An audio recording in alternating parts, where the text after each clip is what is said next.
Pinas Outsider! Welcome back to our channel!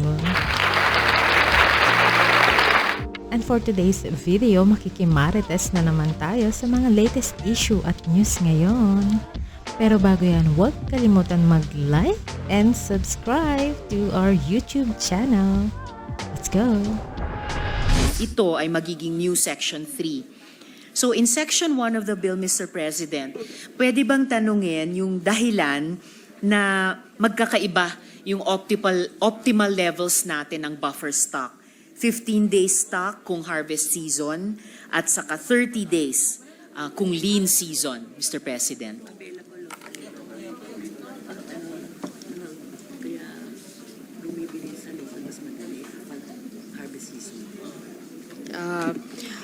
There is less stock during harvest season, only 15 days because it's easy to buy. When locally, when it's harvest season, it's harder to buy when it's lean months. Kaya mas malaki ang buffer stock sa lean months kaysa pag harvest season. Thank you, Mr. President. Naintindihan ko naman po yun. Siguro yung kakabit na tanong ay bakit 15 at 30? Hindi halimbawa 3 months tulad nung sinasabi ng ibang advocates. Bakit 15 days at 30 days lamang?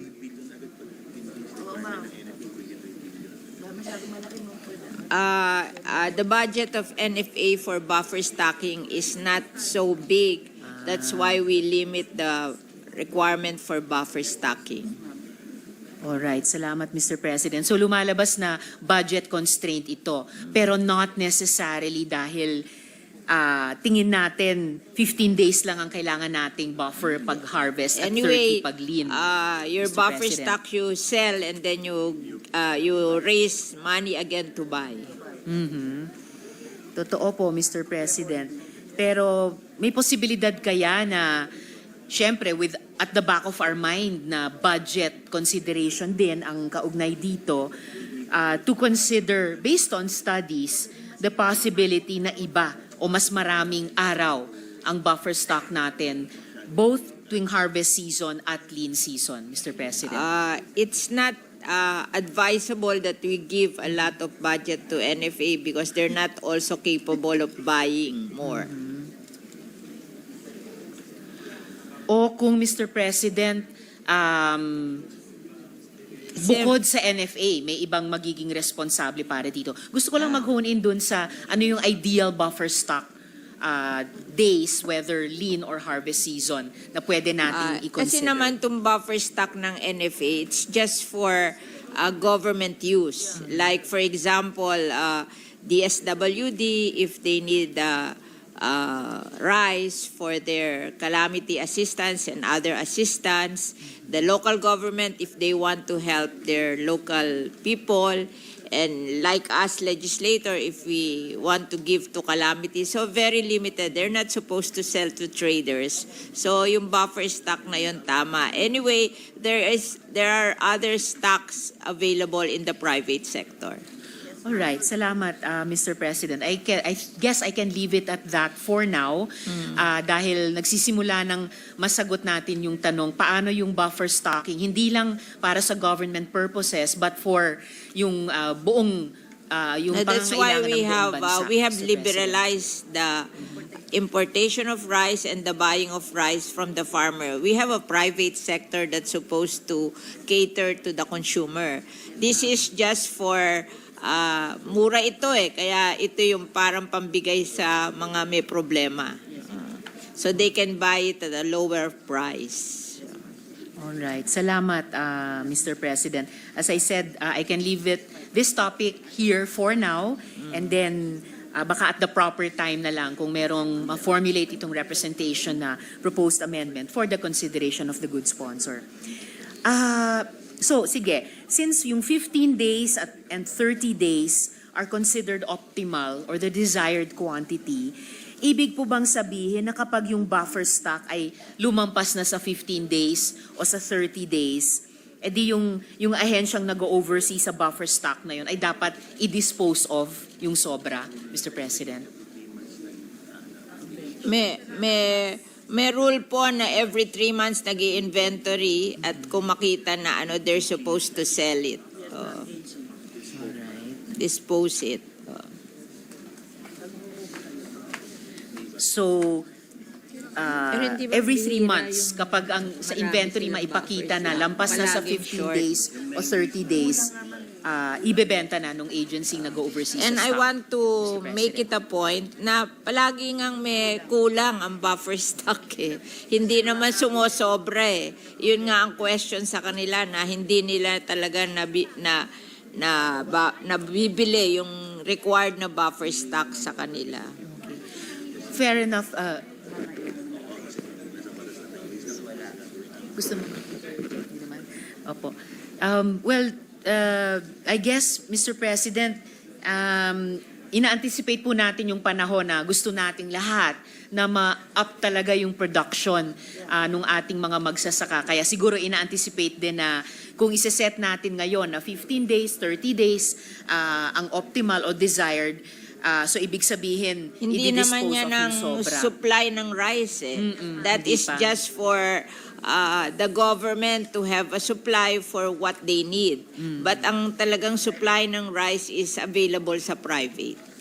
Ito pang gobyerno lang to kasi subsidized to para yung magbibigay sa calamity assistance, sa mga ibang assistance, mabili nila na mura yung bigas na ipamimigay nila. Salamat, Mr. President. And yung huling tanong ko sa ngayon para dun sa buffer stock, because we anticipate El Nino to come every 5 to 7 years and stronger, more destructive typhoons, reasonable assumption that households and commercial establishments will typically buy more to stock up against the likelihood of shortages. Kung ganon, ulit, hindi kaya't dapat may buffer stock lampas sa 15 and 30 days. Kasi baka may unintended consequence na kung mag-stock up, edi sisikip yung supply sa general market at pati sa private sector. Mr. Remember, President. it's only, this is just the NFA. I think local government are allowed to buy from the farmers, hindi through NFA only. Kaya, ibig sabihin, yung needs ng government, hindi lang naman NFA ang magbibigay. We can buy directly kung makakabili tayo na. Kaya lang minsan gusto natin sa NFA mura. Pero kung gusto natin bumili, makakabili din tayo. Alright. Salamat, Mr. President. Dako ako sa Section 2 ng bill natin na kapag naipasa na ay magiging bagong Section 6. So this will be on rice importation.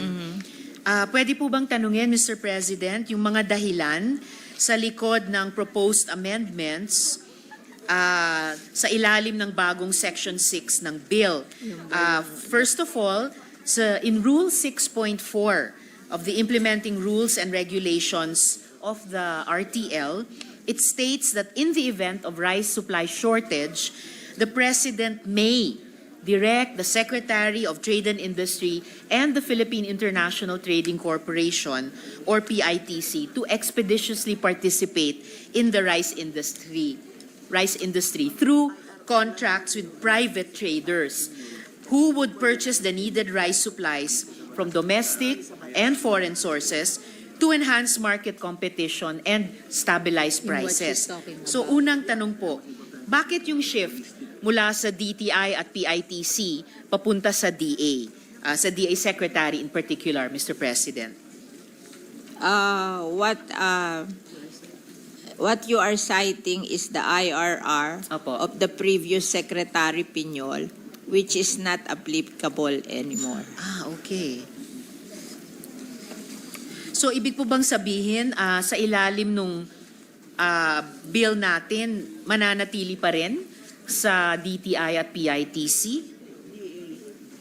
It will be with DA and DA the na President of the Philippines, hindi na yung maliliit na agency. Alright. So DA at saka OP na po, Mr. President. Alright. So no shift there. Dahil ang sinasabi nyo, yun yung ngayong umiiral. Nasa DA na nga po sa ngayon. Alright. Salamat po, Mr. President. Second question.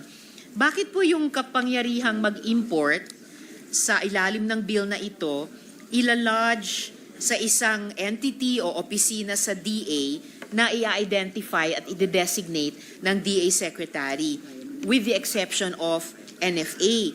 Ang intention po ba ng bill ay bumalik sa direct importation by government, Mr. President? This is emergency importation. Last resort to pag nagkakaproblema. Remember, masyadong affected ang popularity ng President pag mahal ang bigas. Kaya kung nagkakaroon siya ng shortage, binibigyan natin siya ng authority to make rice more available to the people at a lower price. Kaya lang ayaw na natin ibalik sa NFA kasi it was not effective during the before the liberalization of the importation of rice. Ang may sole power to import is the NFA. Opo. But it did not solve the problem. So might as well pinasa natin yung liberalization with tariff.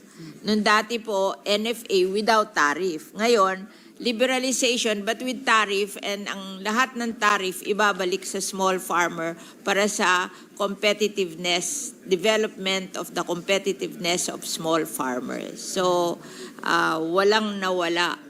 Oo, kasi dati wala naman yan tariff na yan. Ngayon nagka-tariff, although we can import more but with tariff, and then yung proceeds ng tariff will be given back to the small farmer so that in the future, they can compete with the imports. Kasi yung ating target na 6 metric tons per hectare, that's 80% higher than yung pinagsimulan natin na 3.4 metric tons per hectare. Ang import natin is 15% lang. So if we achieve our target, we will not be importing anymore. We will be exporting. That's the wish of the rice tariffication law and the Rice Competitiveness Enhancement Fund. Pangarap po nating lahat yan, marahil, Mr. President, na sapat yung domestic production natin na halos hindi na kailangan o hindi na kakailanganin yung importation. Pero habang yung bill natin ay nag-iiwan pa ng puwang para dyan, tama po ba yung pagkaintindi ko na sinabi nyo na yung direct importation by government ay emergency importation lamang, last resort lamang ito. Yeah, last resort. With the sensitivity dun sa, political sensitivity ng bigas, no? Pati sa ating gobyerno. So, kung hindi emergency importation, hindi direct importation as a last resort, paano gagawin yon? Paano gagawin yung importation? It will be the power of the DA or the President. Kasi kahit na sabihin ng DA na mag-i-import siya, pag sinabi ng President na ayaw, pwedeng pigilin ng President. So, it's a very powerful way of increasing the availability of rice, and it's in the higher up, hindi yung mga ordinary employee of the rice agencies. Okay, pero parang pareho po yun, o hindi ko lang ba naintindihang maigi? Kanina, sabi po ng good sponsor, emergency importation lamang, no, last resort. So through the DA secretary or isang entity or office sa DA. Pero pag hindi panahon ng emergency, hindi ito importation of last resort, DA at presidente pa rin ang in charge. Hindi, po walang pagkakaiba? importation pag hindi emergency. There should be a declaration of emergency. Alright. Salamat, Mr. President. Okay. And huling tanong tungkol dito sa rice importation. Kung gobyerno ang mag-i-import, kahit pa for emergency purposes, as a last resort, gagawin po ba ito competitively? O sa pamamagitan ulit ng negotiated agreements na natatago o hindi alam ng publiko, Mr. Usually President? government to government to. Very transparent government to government kasi wala tong tariff. Okay. So G2G po ito, through negotiated agreement po ba o through competition, Mr. President? Negotiated. So paano po nating maiiwasan na kahit G2G pero negotiated agreements na hindi po ito natatago, hayag ito, may transparency towards the public, Mr. President? Pinapublish po ito, and at the same time, kaya lang ito ginagawa para bumaba ang price ng rice. So, it defeats the purpose kung hindi mababa ang pagkabili. Kaya nga government to government without tariff para bumaba ang ang price of the imports. Kasi this is meant to solve the high prices of rice in the country. I appreciate that, Mr. President. Naghahanap lang ako ng mechanism na kasabay ng negotiated na G2G importation, may kahit papaanong measure ng transparency and public information. Sabi nga ng good sponsor, ipapublish ito. Saan po at paano ito ipapublish? Para Maybe malaman you ng can publiko? make an amendment that we should publish Salamat. the importation, emergency importation magkano, so that the people will know. Salamat, Mr. President. Magka-craft po itong representasyon ng proposed amendment for the consideration of the good sponsor at the proper time. And in fact, for the record, Mr. President, if government importation is inevitable, I will propose safeguards that will make the process transparent and accountable, consistent with the revised Government Procurement Act. Kapapasa din natin, so pwedeng maging companion measure ito in these aspects. Bidding with an approved budget contract based on the average price per metric ton in the international There market. is no bidding. Yes, good sponsor. It's government Ayun na to nga po. government negotiation, but we should publish the amount. So we will know kasi there is an existing importation of rice by the private sector, and it should not be higher than that. Yes. Sige Sige po. It should So, be always lower kasi walang tariff to at government to. So at least, Mr. President, may indication na ako sa good sponsor kung ano yung mga amendment na posibleng hindi nila tanggapin. Pero I will just make of record yung sanang ipopropose ko. And ngayon, with the advice of the good sponsor, kung paanong pwede kong i-adjust yung ipopropose kong amendments. I-publish na lang para makita, transparent, consistent with the publishing. and then we can compare it with the not above. We can indicate that it should never be above what is the existing price. It should always be lower than the existing price of rice, which is imported by the private sector with tariff. Yes, Mr. President. I-make of record ko na lang sana yung tatlong ipopropose ko later on at the proper time, pero taking under advisement yung payo ng good sponsor on publishing, comparison of the prices, at yung principle na siyempre dapat Should be lower. dapat laging mas mababa yung presyo. So just for the record, at this point in time, dahil nasa interpellation pa lang naman tayo, I was going to propose and will now study paano i-adjust itong proposed amendments given the advice of the sponsor. Una, bidding with an approved budget contract based on the average price per metric ton in the international market as published by 3 credible international rice or food monitoring agencies.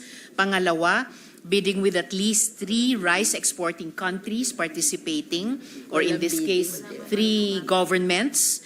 And last but not the least, same-day or real-time bidding with bid offers, rejection, request for second or third offer and approval done in the same day. So ito po yung tatlong original sanang ipopropose ko at the proper time, pero ititignan ko paano ma-adjust given yung advice There will na be no ibinigay ng bidding, good but it sponsor. should be lower than, Should be lower than that. any transaction being done by the private sector with tariff. Okay. Well taken, Mr. President.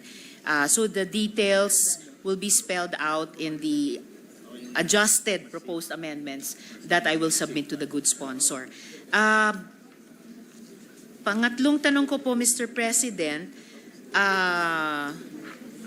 dito pa rin sa pangalawang tanong. Tungkol pa rin po, good sponsor, sa rice importation. Yes, Mr. President. Senator Ontiveros, Yes, Mr. President. may we know from the good sponsor if the definition of emergency would really be spelled out in the measure, or I think it will be will. left for the implementers to decide? Diba, there is a process. There is a process by which they will determine the emergency. So There is a price monitoring council, di ba? That will determine if there is really an increase in price and there is an emergency.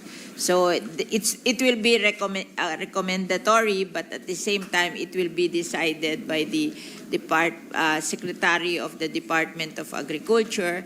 And if the President will not agree, the President has the right to veto. So meaning to say it will be spelled out in the IRR. Yes. No IRR. It's in the IRR. law. In the Okay. law. Thank you, Mr. We President. don't want the IRR anymore because we're allergic to IRR because our laws that we pass with the IRR, we don't have any result. So we just make our law very specific para wala ng IRR. I totally agree, Mr. President. Thank you, good sponsor, and the Minority Leader. Thank you, Majority Leader. Thank you, Mr. President. Huling tanong ko po, Mr. President, good sponsor dito sa rice importation.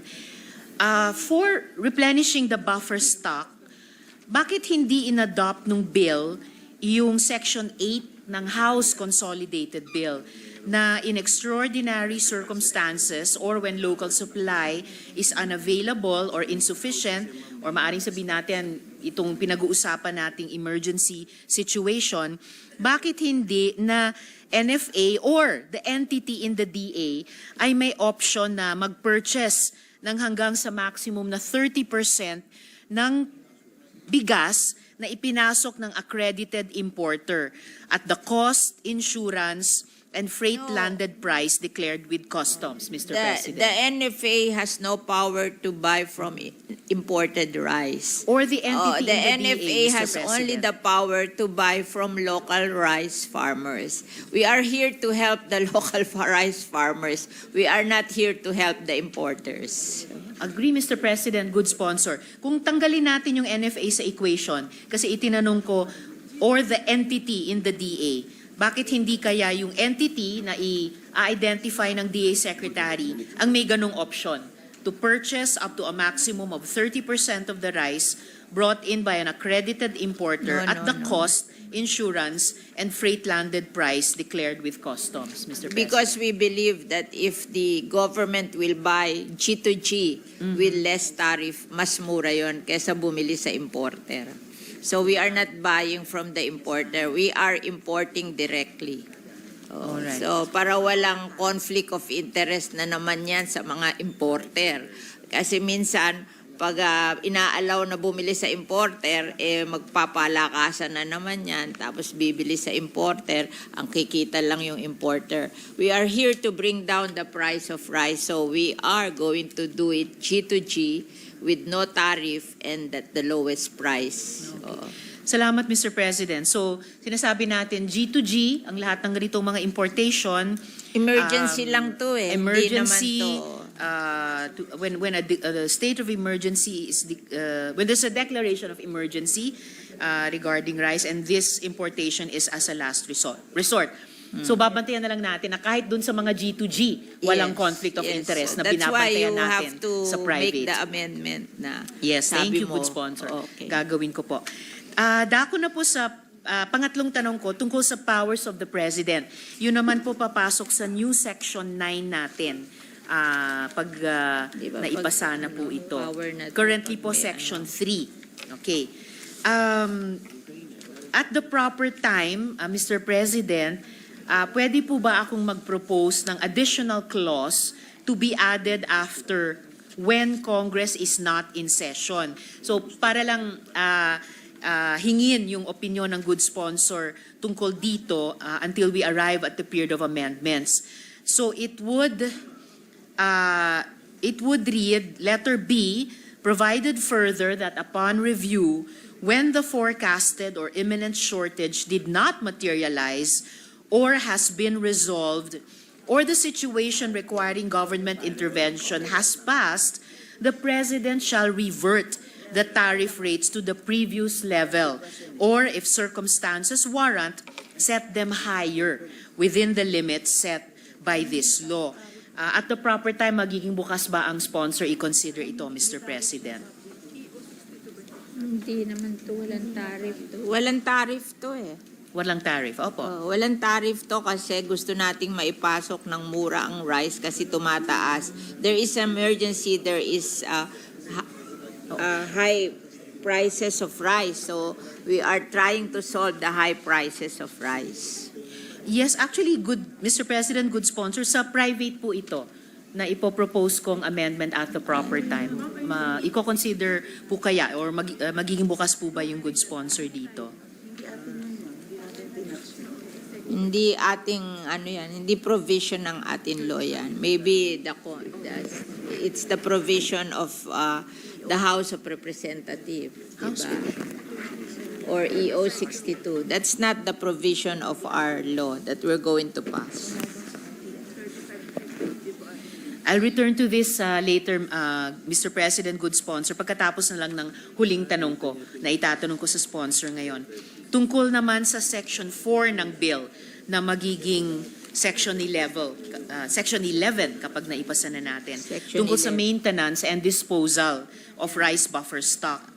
At the proper time, Mr. President, good sponsor, maaari ko bang i-propose itong following changes sa section na ito, current Section 4, para palawakin yung sourcing ng buffer stock, para ma-meet yung targeted levels at i-increase pa nga ito dahil sa anticipated weather events mentioned Saan daw bibili? and volatility in the rice market.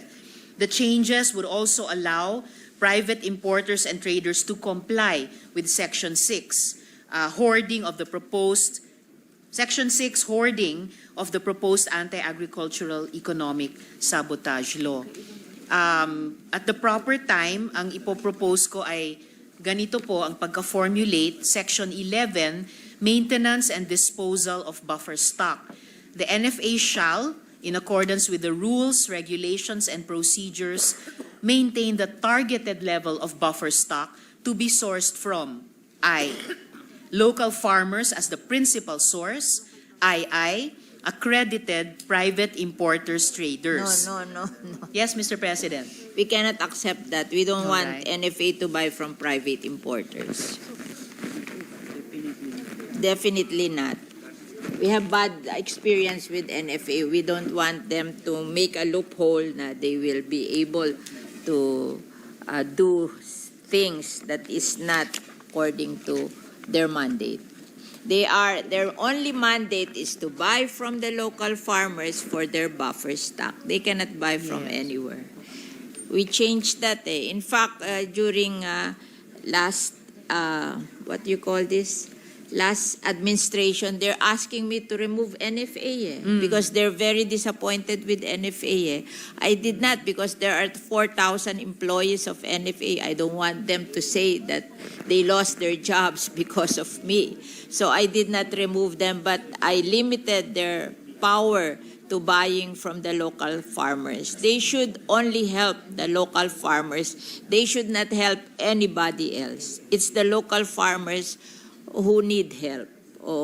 And what they did, because we're limiting their work, after the passage of the bill, they offered a good early retirement benefit to the employees of the NFA, and 50% of the NFA employees retired because their work will be limited to buying stocks from the local farmers. They are there to help the local farmers. They are not there to help the traders.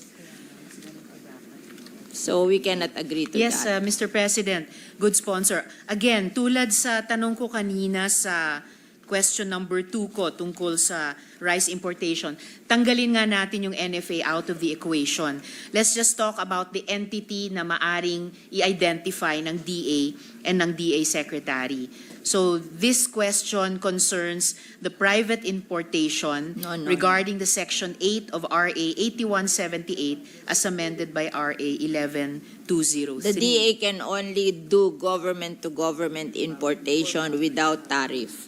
They cannot buy from the private sector. So ang sinasabi po natin, Mr. President, yung buong DA hanggang G2G lamang sila sa Because that is importation. just in time of emergency when the prices of rice are getting out of hand.